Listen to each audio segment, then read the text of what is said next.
our correspondent Farid is on the ground in Pahalgam.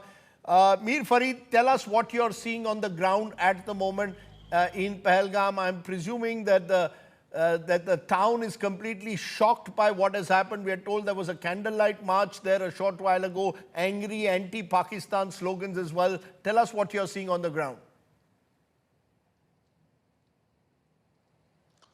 Well, Rajdeep, right now there is an eerie silence. Pahalgam, let me tell you, till yesterday was the center of this particular tourism season, which was booming. There were so many tourists that you would hardly find a hotel room empty. Right now, it's absolutely deserted because of this terror attack. Obviously, you won't follow the tourists. Seeing the kind of carnage that has happened there, their families would have connected with them and they have all moved out of Pahalgam.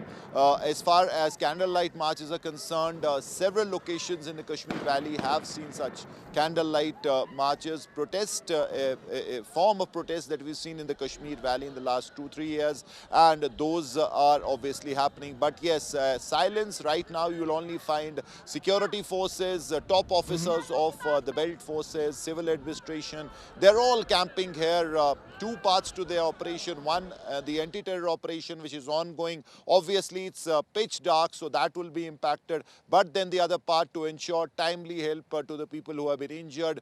To provide the medical assistance. Close to 30-40 ambulances were brought in from various hospitals, and it was a massive evacuation plan where injuries were being taken, dead bodies were being brought to one ground. So this is absolute carnage. In fact, the biggest such attack, if you talk of recent times, 2019 was more on the CRPF, a belt force on the forces, but this is civilian.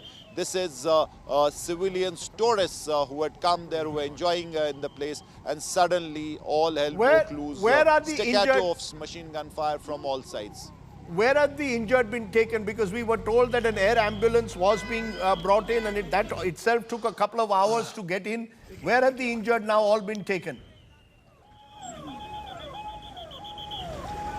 Well, Rajdeep, depending on the nature of the injury, they have been shifted to various hospitals. Obviously, if you talk of Pahalgam, the hospital is fitted with basic facilities. It cannot tackle gunshot wounds. So you have injured who were more grievously wounded taken to Anantnag District Hospital. Then from there, some to Army's 92 base hospital, which specializes on battle wound injuries, and then also to Srinagar Hospital. So depending on the kind of injuries, they have been shifted to various hospitals. We've been told that around 20 people are still injured. Some of them could still be critical. While as far as the air ambulance is concerned, yes, all those measures were taken. But you have to understand that the time that it took to bring them down from Baisaran, which is a disconnected part of Pahalgam, blood loss, all those factors have weighed in as far as the final death toll is concerned. So it was complicated in many ways, but carnage and right now response being planned by the Home Minister in Srinagar and by the security forces as far as Pahalgam is concerned.